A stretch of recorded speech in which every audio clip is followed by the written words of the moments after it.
Waystation, which is kind of a country guitar piece inspired by a scene in the Stephen King novel Gunslinger, which is what the album's sort of all, you know, setting scenes and characters that are in the novel, like synchronicity, just a lot of songs I had lined up with characters and lined up with scenes and places. So this one has a very Waystation kind of sound, if you can imagine, you know, out deep in the dry, arid country, a little respite from the elements in the Waystation, and where he meets an integral character that they just call the boy. This guitar is amazing. My mom bought me this guitar. So cool. It comes from Kalamazoo, Michigan, from the original Gibson factory, which at some point, I guess they moved, I think they first moved to Nashville, then they moved to California.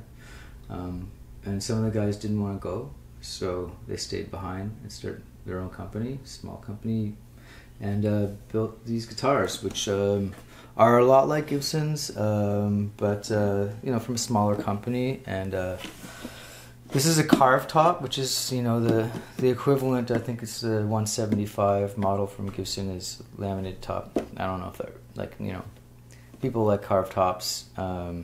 Laminated tops sound great too, anyways. It's a workhorse. It's taken such a beating. Like one time it fell off my strap and the neck just like hit the ground super hard and the whole thing twisted, and someone just twisted it back into place, and I've never had a problem since. You can see the back here. It comes apart every winter. I can see maybe right here, I don't know. Every winter she breathes. She takes a deep breath, and then in the summer she closes back up again. I don't know, that's just how I roll with my guitars. I love them, but I don't pamper them. And they hold together. They still play in tune. It's like, maybe, I think I've got a good formula going. How to treat your guitars.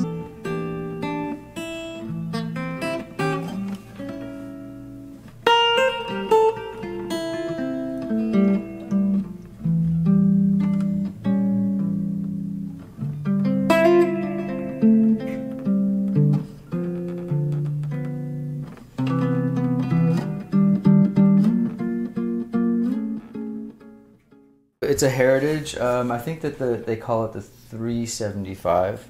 I'm lefty, so that was initially why I went with this guitar. I could find they didn't charge extra. I got it from a guy, Merch Music in Kalamazoo. It's from Kalamazoo, but he's in, where is he? He's near Guelph. Can't remember the town.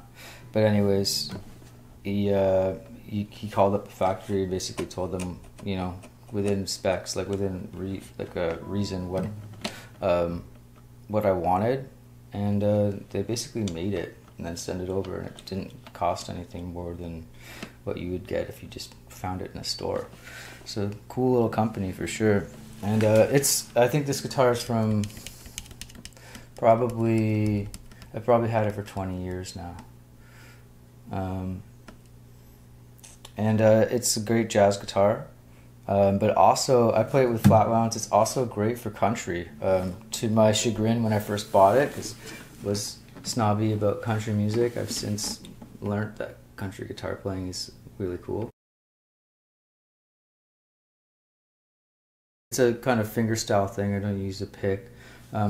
At one point, I hurt my finger, so I started working on my picking hand more, and got inspired by John Fahey and some other things. So it's in drop D, and I was thinking about it, not for any real particular reason other than at the very end I do hit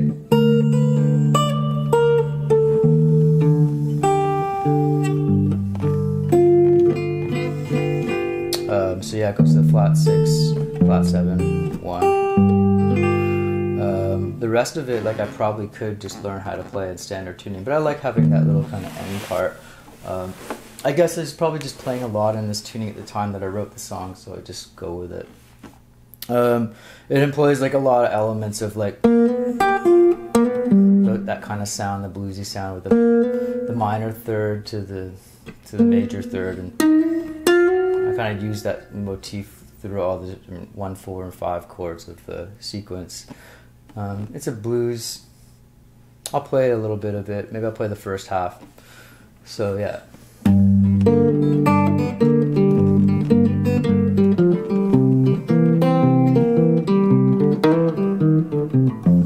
So that's just the 1 chord to the 4 chord, back to 1, to flat 7, sus, 4, 5, 1. Now we're in a more traditional blues form, hang out on the 1.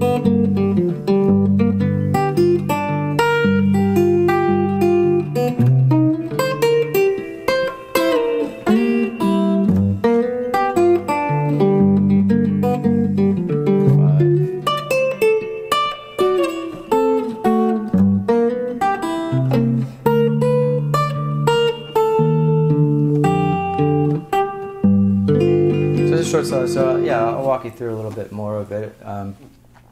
So what happens? Like I go to that 4 chord, just those kind of motifs. Like I'm really milking that. You can really write a song around just doing that kind of motif, right? I use the 6 in there in the melody. What I'm doing with my left hand is just, you know, that kind of thing. I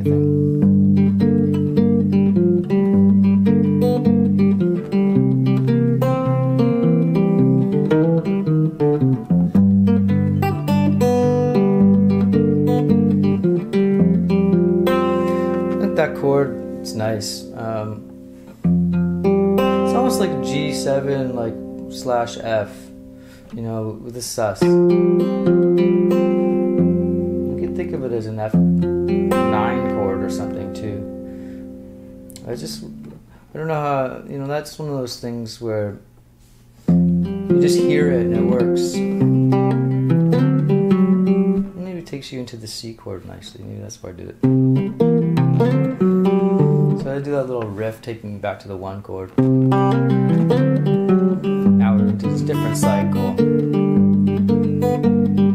And I'm noodling, like I play this different every time. I'm gonna go up to the,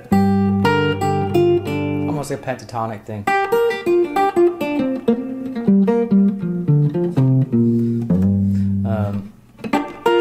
I think I'm still using the major third in there, but that kind of thing, you know.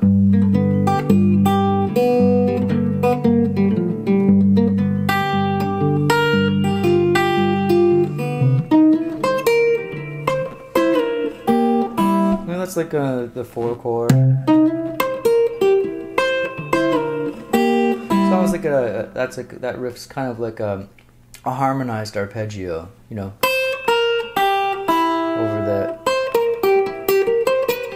over the C. That's just the C7 arpeggio, but I harmonize it in 6s. Standard thing to do, I guess. Brown Eyed Girl kind of thing idea, but with an arpeggio.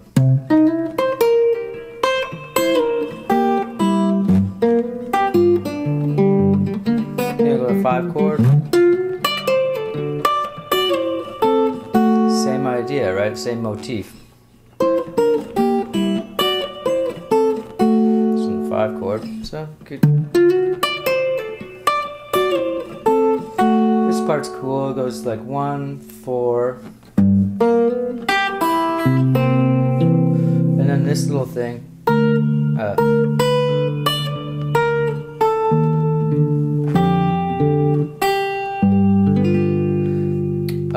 I think about this chord. I used to think about it as being. I used to think about that as being some sort of like. Maybe is kind of like a.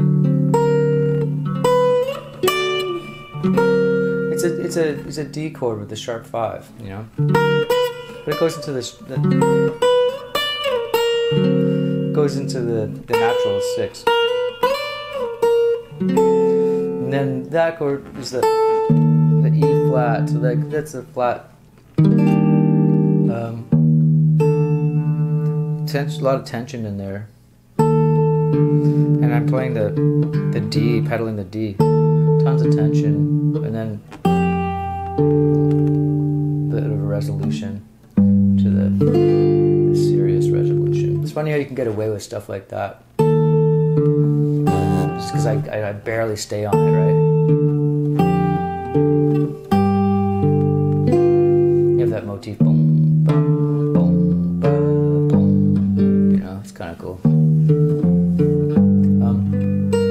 I think about it as being like the progression E flat, it's the flat 6. I guess you could go F7, yeah, to the G7.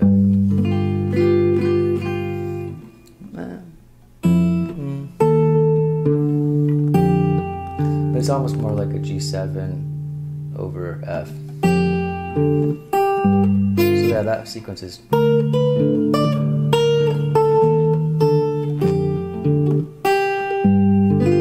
I have this like, you know when you get like that skin like on your thumb, I have that, it keeps like hitting the string, it hurts.